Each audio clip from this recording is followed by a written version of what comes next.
Relatively weak on her own, but powerful with allies, preferably the more the better, the Voidwarden is a poisoning, cursing, blessing, healing, attack and move granting controller of sorts with a wide range of abilities directed at enemies and allies alike. In this 8th video on the Gloomhaven Starting Classes series, and 2nd covering the 4 Jaws of the Lion expansion characters, we'll dive into the Voidwarden class with a brief overview, a look at all the classes level 1 and X cards, and then we'll take a look at starting item recommendations. Let's get started with the overview. The Voidwarden is a squishy class with only 6 starting health, but she comes with a hand size of 11, allowing her a bit more flexibility. Many of the Voidwarden's abilities will allow us to grant attacks to allies or force enemies to attack each other, just like some of the Mind Thief's abilities allowed us to do. When it comes to direct attacks though, the Voidwarden is very limited, making her more of a support class than a blaster caster. On the support side of things, the Voidwarden can heal and bless allies and often grant some pretty powerful attacks, but some of these come at a cost to the ally, which we'll see when we go through the cards. Playing the Voidwarden can be very rewarding when you have a larger party, but could prove frustrating in a smaller party. Because many of the Voidwarden's best abilities require allies to be available and in the right positions, smaller parties can make using these abilities more difficult, and with less allies, the Voidwarden will most likely get targeted more often as well. The Voidwarden will also make use of the dark and ice elements to power up her attacks, but also activates both of these often enough herself. One downside, besides being less effective in smaller parties, is that the Voidwarden can be a complex class to play, with reading her cards being more like reading a book. So for those who prefer a more straightforward playstyle, this class will probably give you a headache. But if you like convoluted and deep strategy that can pay off with some very high burst damage from those you are supporting, then you'll love this class. But you'll probably still have a headache. Alright, let's jump into those cards now, and you'll see what I'm talking about. Our first card is Signs of the Void. The top will allow us to grant an ally within range 3 a shield of 1, and then that same ally may move 2. This can be a great ability to help your tank get into position if they were unable to go early in the round, plus a tank will always appreciate an extra shield. The bottom is an active loss card that will allow us to curse an enemy at range 2 for the next 5 turns. This can be really good stacking the enemy deck with curses, which are extra miss cards by the way, but this has to be performed whether there is an enemy in range or not. So to get the most out of this ability, you would need to stay within range 2 of an enemy for the next 5 turns, which could prove difficult. The great part about this card though is that it has our best initiative out of our level 1 cards with a 15.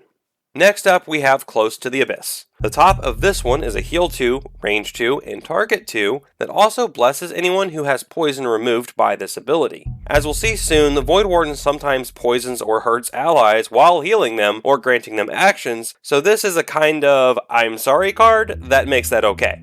Though a heal 2 on 2 different allies is useful just as it is.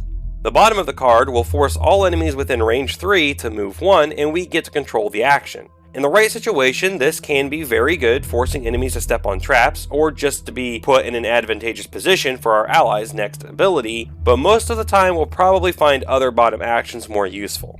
The initiative is a 72, so pretty good for going late, and as a rule, the Voidwarden will often be going late, so keep that in mind when planning her turns.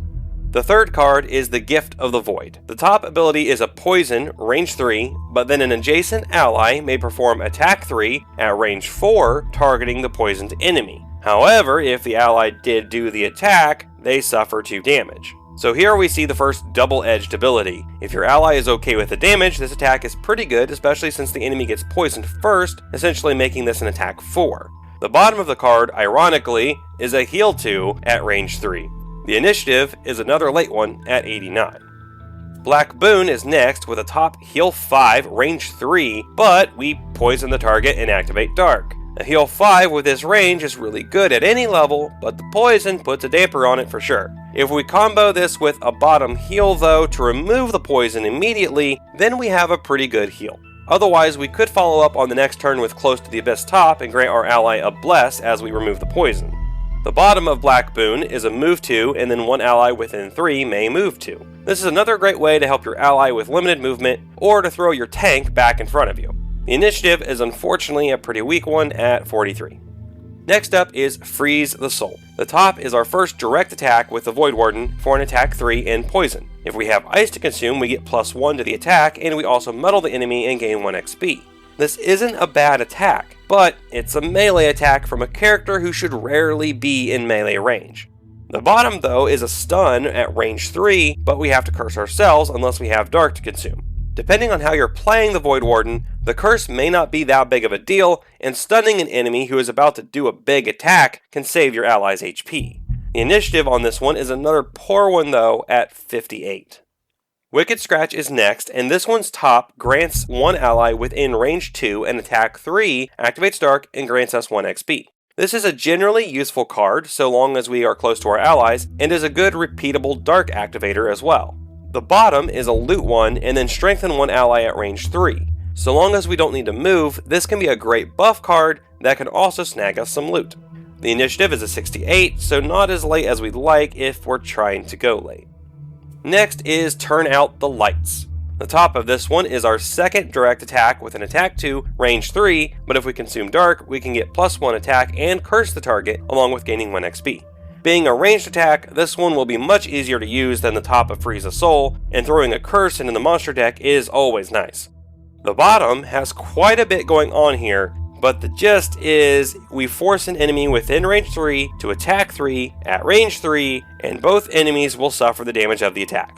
So if we do 3 damage to the attacked enemy, the enemy we controlled will suffer 3 damage regardless of shields or any other modifiers. This ability also activates ice and gives us 1 XP, but is a loss.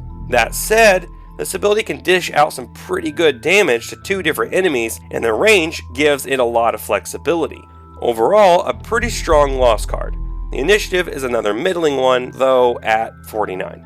Then we have Lure of the Void. The top is a disarm at range 3, then we may force the target to move 1 or move 3 if we consume dark, along with gaining 1 XP. The disarm is the star here, preventing an attack, but the forced movement, as always, can be situationally very good. The bottom of the card grants one ally within range 3 an attack 5, and we gain 1 XP. If we consume dark, it becomes an attack 7, and we gain 2 XP total. On the negative side, the ally must suffer 2 damage if they do the attack, and this is a loss card for the Voidwarden. This granted attack can be worth it if we have the dark to use, as an attack 7 is very strong, though having our ally have advantage would be a good idea before we use this as well, and we are about to see a card that will do just that. The initiative is another blah 67. Next in line is Grasp of Doom. The top gives us an attack 2, poison, wound, curse, and stun the target, create ice and dark, and gain 2 XP, but for a loss. This is an interesting one for inflicting all these conditions, but it is also a melee attack and a burn, though with the stun this becomes a safer melee attack to use as we won't have to worry about getting hit by the enemy next turn so long as we went after they did this turn.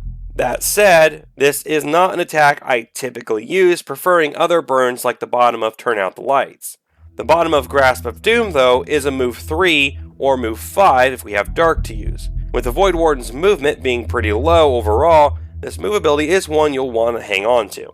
The initiative is a little better at 36, but still won't allow us to go too early. Now we come to Master Influence, which is a central card to the Voidwarden class. The top is an active loss that gives us 2 XP, and it gives advantage to our first granted attack each round. Then we can consume any element to add +1 attack to this same attack.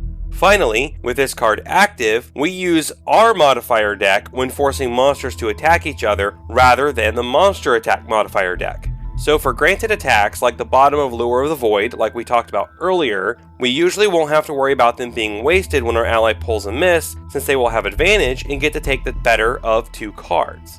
On the monster side of things, we'll get to use our perked out deck, making the attacks have a higher average damage output. This is a very strong ability that I try to use in every scenario when playing the Voidwarden. The bottom of the card is a Bless all allies in range 2 and poison all enemies in range 2, and activate ice. This certainly has its uses as well, but we'll probably be using this one for the top. The initiative is a nice late 83. Finally, the last level 1 card is Suggestion. The top is a loss card that gives us 2 XP and forces one enemy within range 4 to move 3 and then attack 3 with us controlling the action. If we have ice to consume, the enemy we are controlling is also stunned. Since we can move the enemy 3 first and then attack, this is actually a really strong controlling card. Plus with the added stun, we can take the enemy we're controlling out of play for a round as well. Being a lost card though, we definitely need to make sure we'll get the most out of this when using it. The bottom is a move 3, and then curse at range 3 if we have dark to consume. The bottom here being a move 3 makes it much harder to burn this card for the top action, as this is the second of only 2 move abilities among all the level 1 cards that is more than just a basic move 2. The initiative is another good early one at 23, making this the second fastest card for us at level 1. Moving over to the 3 X cards now, first up we have Resigned Frenzy. The top here is another loss ability giving us 2 XP and forcing all enemies within range 3 to attack for 2, targeting adjacent enemies of our choice. If you have a bunch of enemies all grouped up, this can be a great area of effect attack essentially, making them all hit each other, or making all of them attack the one tankier enemy to whittle away at him. The bottom is a move 4, or if we consume dark, a move 3 and then attack 2. So here again we have a really good top action that is a burn with a great bottom move ability. Personally, I usually swap this one in for something like Freeze the Soul or Signs of the Void, just so I've got a decent move ability. Then, closer to the end of the scenario, when I don't need the movement anymore, I'll use the top.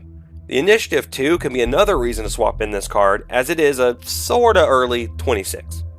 Next up, we have Cold Embrace. The top is a curse, range 3, target 3, and gain 1 XP, but we can add +1 range and target and gain 1 more XP if we consume dark. Putting 4 curses into the enemy deck at once is very powerful, but this is also a loss ability. The bottom is a move 3 if we can consume ice, then all adjacent allies suffer 1 damage, but then we bless all adjacent allies. Having the ice is situational, making this move 3 hard to get potentially, but the blessing of adjacent allies for the cost of 1 damage isn't too bad. But I generally leave this card behind. I don't really find the curses worth burning a card for, and the bottom is just too situational for me. One possible build for the Voidwarden though is a curse build, so if you're going that route, then this card might be worth bringing along. The initiative is another later one at 71. Lastly, we have Sap Warmth. The top is an interesting one. It is a poison at range 3 and activates dark, but then it becomes an active bonus and allows allies who attack poisoned enemies to heal for 1. This works for 3 instances and then is discarded, not lost. If your party is putting out a lot of poison, this card could be really helpful for your allies.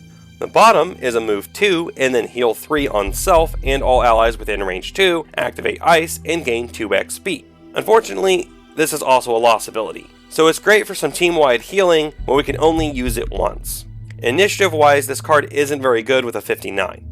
Again, if you have a lot of poison going on, or you are trying to go full healer, this could be a good option, but I usually leave this one out otherwise. Whoa, hold on a minute.